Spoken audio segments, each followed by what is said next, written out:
Selon la parole de Dieu, qui est l'Antichrist? On va le savoir aujourd'hui à l'émission La Parole Vivante.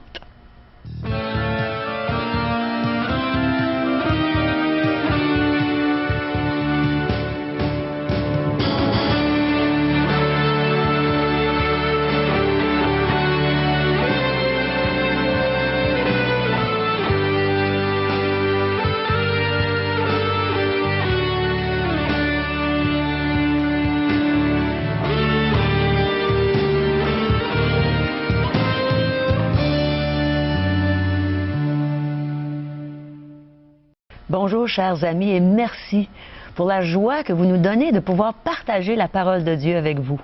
Aujourd'hui, on va justement entendre un beau message de l'Évangile de notre pasteur Régent Joly et aussi, on va entendre un beau chant de Ninon et Sylvain Paradis. Vous allez bien aimer ce chant, c'est un de mes préférés.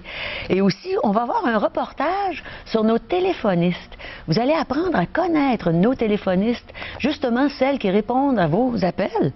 Et n'oubliez pas, vous pouvez toujours nous appeler à 1-877-L'Espoir, 1-877-537-7647. Alors appelez-nous ou allez sur notre site web espoir.ca.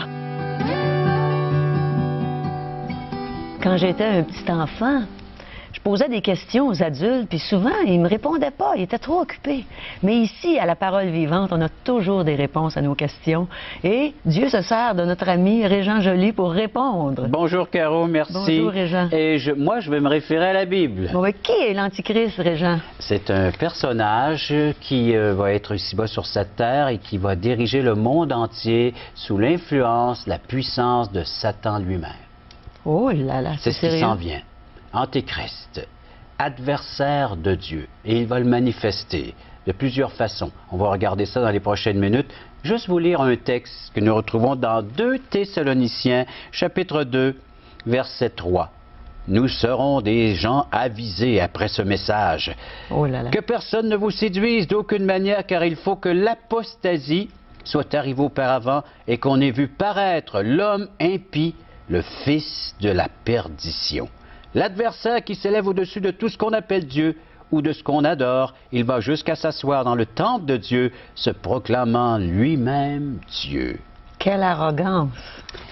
Alors, on a pu remarquer qu'il est l'adversaire, et puis donc l'apostasie, ça veut dire que plusieurs vont abandonner la foi dans le Dieu créateur pour s'attacher à ce personnage qui va venir comme étant un libérateur, comme étant un sauveur, mais un faux. Comment est-ce qu'on va faire pour détecter? Nous allons donner tous les traits de caractère dans les prochaines minutes afin de pouvoir discerner du faux du vrai. Oh là là. La Bible nous donne tout cet éclaircissement. Alors imaginez, Bible en main, vous allez pouvoir regarder ensemble, regarder comment est-ce que nous pouvons discerner celui qui s'en vient prochainement pour diriger ce monde et qui viendra sous la forme qui nous est décrite dans les Saintes Écritures. Prendre la place de Dieu, de régner à la place de Dieu. Il va même régner, établir un temps de paix, mais qui ne durera pas. Est-ce que ça veut dire que c'est Dieu qui va le laisser faire comme ça? Dieu va le laisser faire. Selon notre choix, nous aurons décidé de nous laisser diriger par ce personnage. Alors Dieu va le laisser s'installer et prendre place. Mais, nous allons voir de quelle façon l'histoire va se terminer. Dieu va encore intervenir afin de pouvoir délivrer les siens. Heureusement, tu nous as déjà enseigné sur le fait qu'on est vainqueur en Jésus-Christ. Alors, j'ai bien hâte d'entendre ce que tu vas partager avec nous. Ce même Jésus-Christ qui est venu une fois pour nous délivrer de la puissance des ténèbres reviendra une seconde fois pour nous délivrer de ce personnage qui est l'impie. Alors, demeurez à l'écoute. Ça vaut la peine d'entendre ce que l'Évangile va nous enseigner au sujet de l'Antichrist.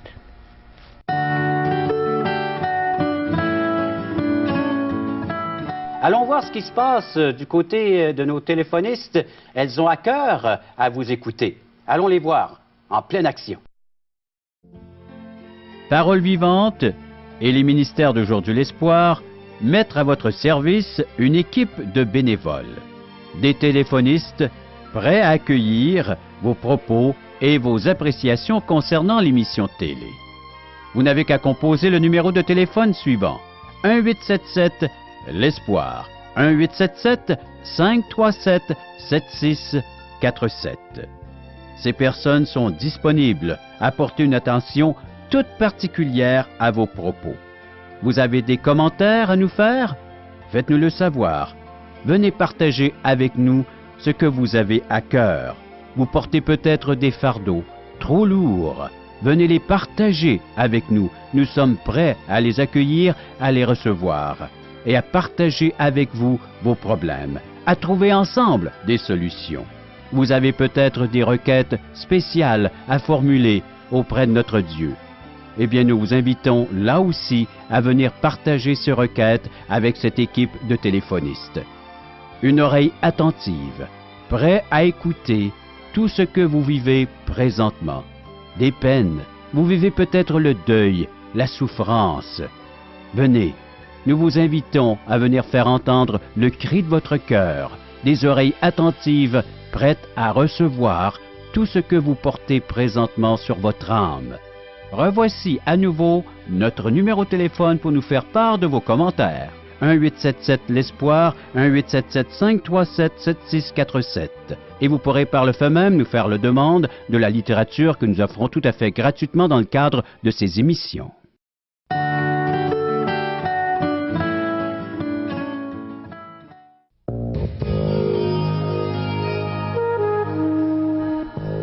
Je vous invite à vous asseoir confortablement, la Bible en main, et ensemble, on va écouter ce que le Seigneur va nous dire par Régent Joly. Caro, nous allons premièrement regarder les points de ressemblance entre l'Antichrist, ce personnage qui va venir régner sur cette terre à la fin des temps, et Satan lui-même. On retrouve tous ces versets dans une lettre. La première lettre de l'apôtre Jean, chapitre 4, verset 2, un premier texte. Alors, chapitre 4, versets 2 et 3, il nous est dit, 1 Jean. Alors, si vous avez 1 Jean avec vous, une Bible, alors c'est vers la fin de la Bible, juste avant l'Apocalypse. 1 Jean, chapitre 4, versets 2 et 3, nous lisons, « Reconnaissez à ceci l'Esprit de Dieu, tout esprit qui se déclare publiquement pour Jésus-Christ, venu en chair et de Dieu. » Et le verset 3 devient encore les plus importants. « Et tout esprit qui ne se déclare pas publiquement pour Jésus n'est pas de Dieu, c'est celui de l'Antéchrist. » Oh là là! Se déclarer de Christ ou se déclarer de ne pas être de Christ. Se déclarer de Christ, c'est-à-dire, oui, maintenant, je me soumets à cette autorité, à cette seigneurie de Jésus. Ça fait de moi un participant à l'œuvre de Christ. Et si je n'ose m'identifier, mais je rejette cette identification, et par le fait même, je me déclare publiquement donc non de Christ, alors cela fait de moi une personne qui suit les traces de l'Antéchrist ou de l'Antichrist. Est-ce qu'on a vraiment le choix? On a une liberté de choisir l'un ou l'autre? On a une liberté, mais voilà, c'est le choix. Soit de suivre le Christ, ou de nier le Christ et de suivre l'Antéchrist. C'est le seul choix que nous avons. Nous sommes soit avec Christ ou contre Christ. Pour ou contre. Ben moi, j'aimerais bien mieux être avec Christ. Alors, on va regarder d'autres textes. Alors, il nie le fait que Jésus-Christ soit vraiment Dieu. Ça, c'est l'Antéchrist.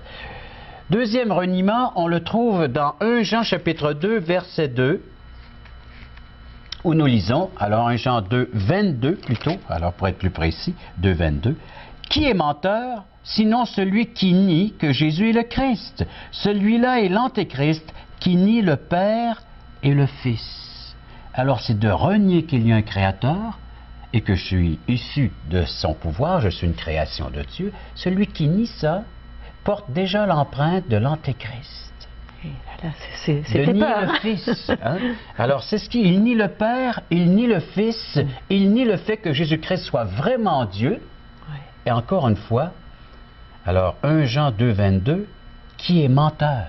Alors celui qui nie qui est Dieu, véritablement, qui nie qui est Jésus-Christ, et qui nie qu'on est issu de Dieu, qu'on est des créations de Dieu, il ment, il trompe, il séduit. Et c'est encore une autre marque de suivre l'Antéchrist, c'est de nier l'existence, mon existence, c'est de nier mon appartenance envers Dieu.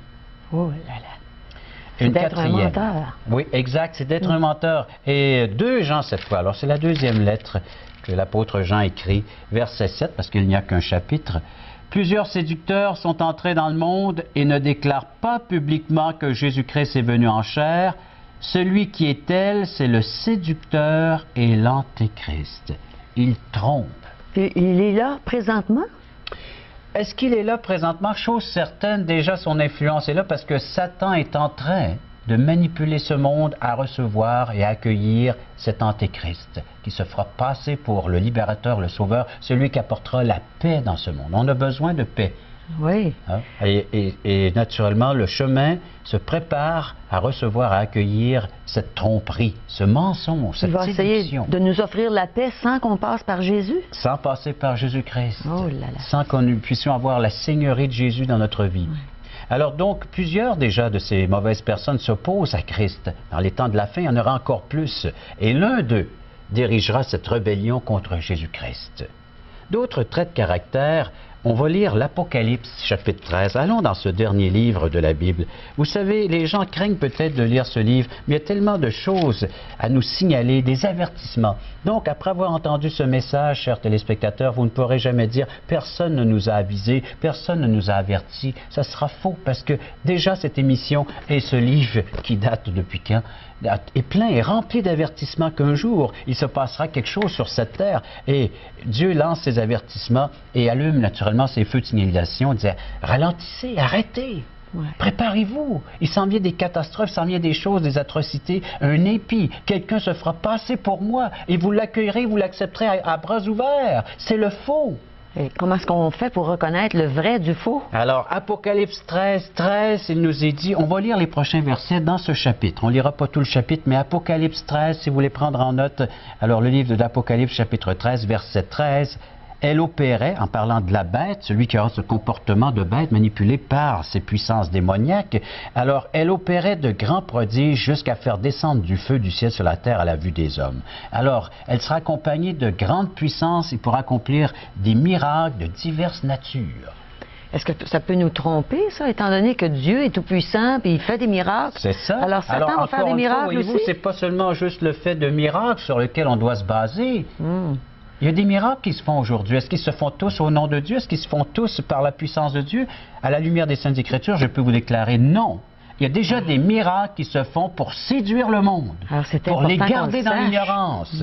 Alors voilà pourquoi qu'il faut voir la lumière des Saintes Écritures. Le Seigneur a même dit dans l'Évangile de Matthieu, « En mon nom, vous ferez ceci, vous ferez des miracles, des guérisons. » Puis il dit quoi?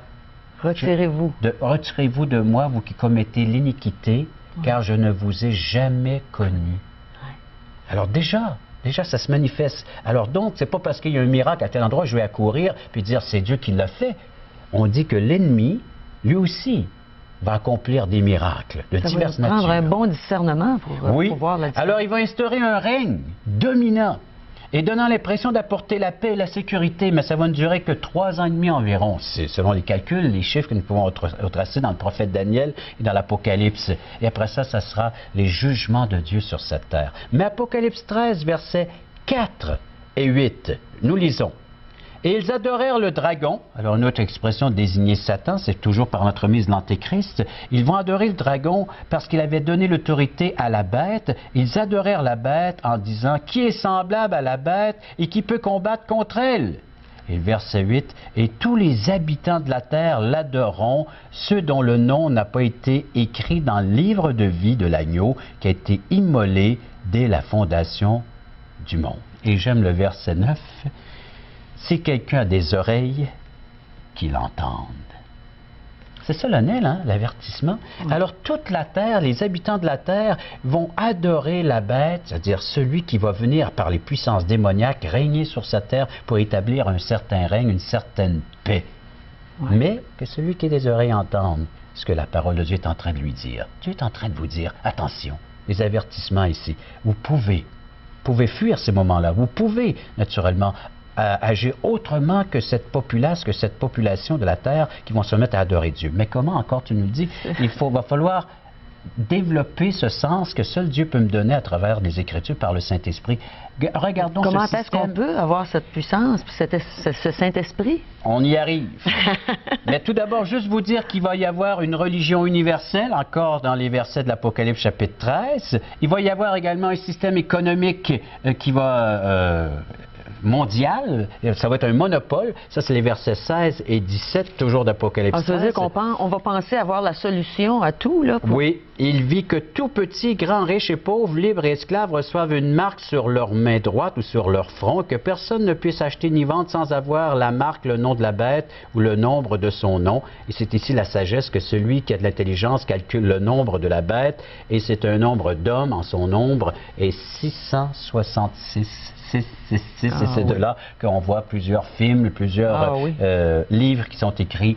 C'est la marque de la bête, c'est un système mondial. Personne ne pourra acheter, personne ne pourra vendre sans être marqué par ce symbole qui décrit l'humanité, qui décrit ce pouvoir satanique, ce pouvoir qui viendra de Satan. Alors un règne qui va se terminer, comment? Parce qu'on voit que l'ennemi va apporter, oui, la paix, il va apporter un règne, il va apporter une solution mondiale financièrement, une religion universelle, mais comment est-ce que tout cela va se terminer? On va aller lire. J'aimerais bien le savoir. On va aller lire donc Apocalypse 19. Que lisons-nous? J'espère qu'on a de l'espoir dans tout ça, Régent. À partir du verset 11. Puis je vis le ciel ouvert et voici paru un cheval blanc. Alors le ciel s'ouvre, ça vient du ciel, la délivrance. Celui qui le montait s'appelle fidèle et véritable, et il juge et combat avec justice. Ses yeux étaient comme une flamme de feu. Sur sa tête étaient plusieurs diadèmes. Il avait un nom écrit que personne ne connaît si ce n'est lui-même. Il était revêtu d'un vêtement teint de sang. Son nom est la parole de Dieu.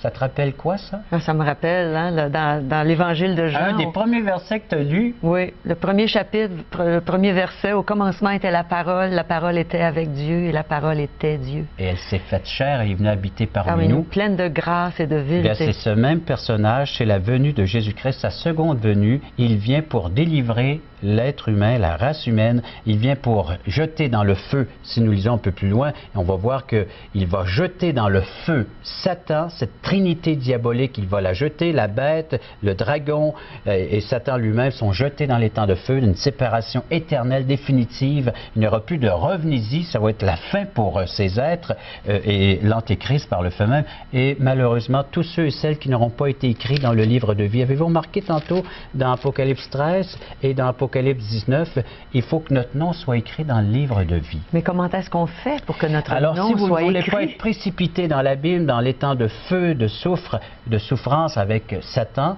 pour avoir adoré la bête, il va falloir porter cette autre marque. Le Seigneur marque les siens d'un sceau par le Saint-Esprit.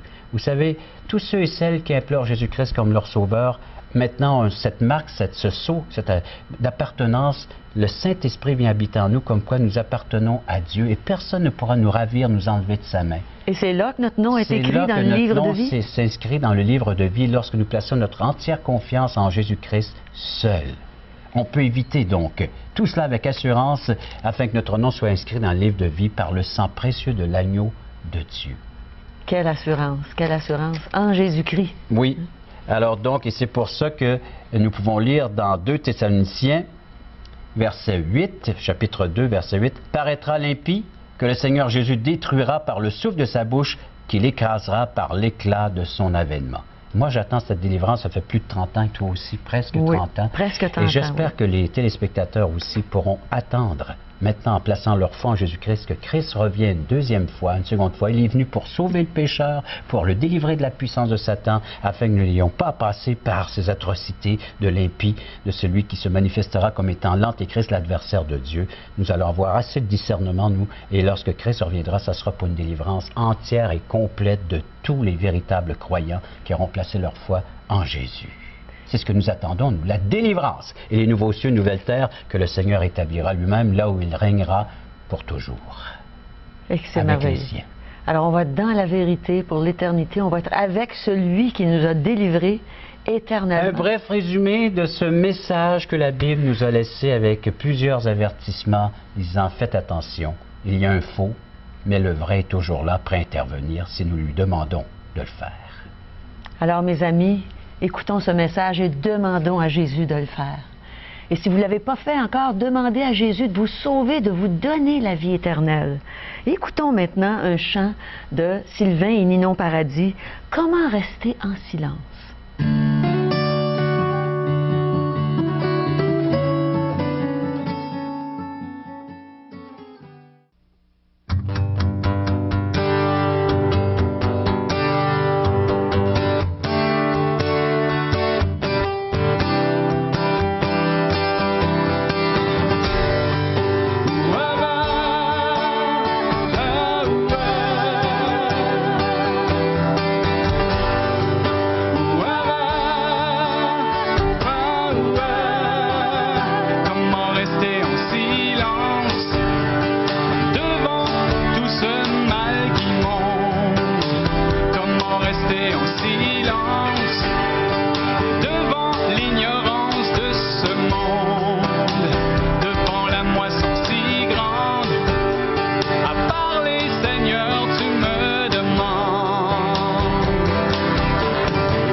ma joie, mon bonheur. Dire à tous les hommes que ce n'est qu'en toi que je crois. Ah, ouah, je crois en toi.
Je crois en toi.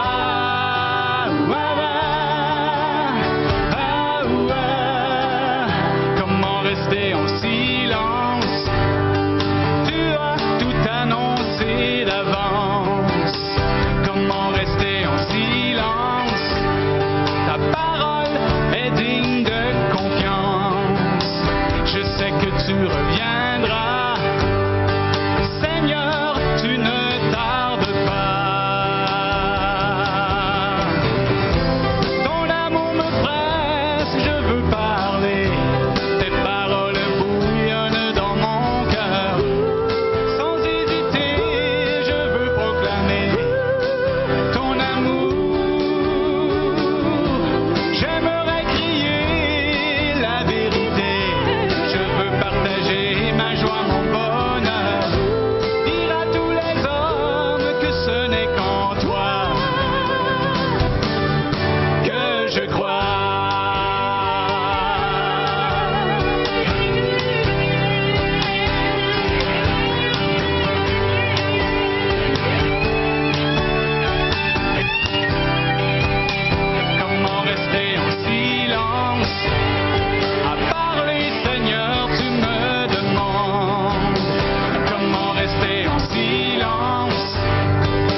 Parole Vivante vous invite à participer à l'un des nombreux merveilleux déjeuners de l'espoir. Ces déjeuners ont lieu dans plusieurs restaurants réputés de la région et vous sont offerts gratuitement. Venez entendre le témoignage d'une vie transformée par la puissance de Dieu. Pour connaître les détails concernant l'endroit, la date et l'heure pour votre région, composez le 1-877-537-7647 ou notre site web www.espoir.ca.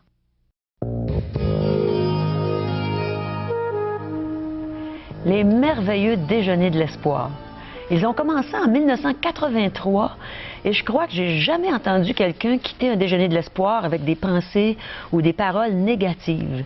Les gens sont toujours contents d'avoir entendu un beau témoignage après un bon déjeuner. Et dans ces déjeuners, on donne de la littérature et à notre émission aussi, La Parole Vivante, on donne de la littérature. La belle littérature, Caro. Oui. Question fondamentale, qui est Dieu? Qu'est-ce que l'offense, le péché? Et ce qui décrit l'impie, cet antéchrist, plus de discernement, plus de lumière. Lisez ces évangiles. L'évangile de Jean, on l'offre gratuitement, qui nous démontre encore une fois ce qu'est la vérité, la personne de Jésus.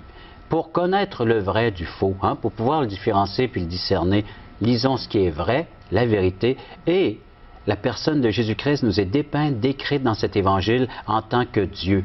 Dieu fait homme, Dieu qui vient habiter parmi les hommes, Jésus, on est appelé à le chérir, à l'adorer, à l'aimer de tout notre cœur. C'est la vérité qui est venue nous faire connaître le Dieu véritable, et lorsqu'on l'accueille dans notre vie, nous devenons ses enfants. Pourquoi pas en profiter pleinement et d'être équipés pour faire face à l'ennemi? L'ennemi qui est l'Antichrist. Qui se manifeste déjà. Hein? On voit déjà les signes avant-coureurs. Exactement. Et nous, à la Parole Vivante, on est pro-Christ. Oh. Hein, c'est un sauveur merveilleux. Et merci, Régent, pour tout ce beau partage dans l'Évangile. Et merci à vous, chers auditeurs, chers téléspectateurs. Et on veut vous revoir la prochaine fois à la Parole Vivante.